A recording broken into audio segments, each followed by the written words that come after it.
président. RMC Bourdin Direct, Magnien président. Oui, nous décryptons les coups de com', les coups bas, les coups fourrés de la campagne. On commence avec Manuel Valls qui mouille le maillot. Rencontre caritative hier soir au profit des militaires blessés au combat. Le Premier ministre était aligné en pointe avec le chanteur Matt Pokora. Alors évidemment, vous vous posez la question de son niveau technique, balle au pied. Eh bien avant match, on a eu le droit à l'analyse version lèche-botte du ministre de la Défense, Jean-Yves Le Drian. Je l'ai jamais vu jouer, mais je sais qu'il est bon, donc j'ai pas de raison de ne pas croire qu'il va faire la différence. Bien faillot, bien langue de bois. Oui. Pour une vraie analyse, mieux vaut se tourner vers notre coach Courbis. Alors Roland, qu'est-ce qu'il vaut sur le terrain, Manuel Valls? Je me dis, mais libérez-le, libérez-le, laissez-le tranquillement devant sa télé, dans sa chambre, parce que là, c'est une torture.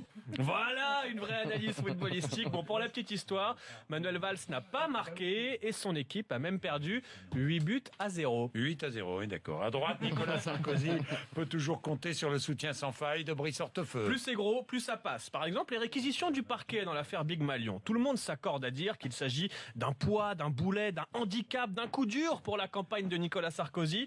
Eh bien, c'est tout l'inverse, selon Brice Hortefeux. Certains voudraient que ce soit un handicap. Je pense que ce sera un atout. C'est bien connu, une bonne mise en examen, c'est le meilleur atout. Oui. Ouais.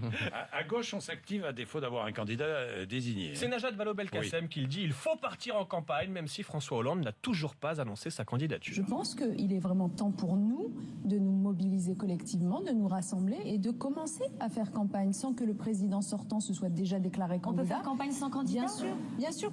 Mais bien sûr, une campagne sans candidat, quel beau projet. Votez pour celui qu'on désignera plus tard. Voilà un beau slogan. Et puis tant qu'à faire, faites donc campagne sans programme, sans idée.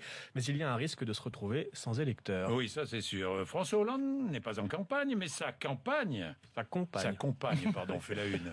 Mais Julie Gaillet qui s'exprime ce matin dans le Parisien pour parler féminisme en tant que marraine du plan de lutte contre le sexisme. Elle fait surtout la une de Paris Match avec ce titre « Libre et engagé derrière le président ». On apprend qu'ils adorent jouer au tarot, se balader sur l'île Saint-Louis, leur idéal, le couple Merkel. Et puis Julie nous montre donc ostensiblement sa bague à l'annulaire gauche à la une de Paris Match. Alors Julie, engagée, la bague au doigt, faut-il y voir un message, une annonce?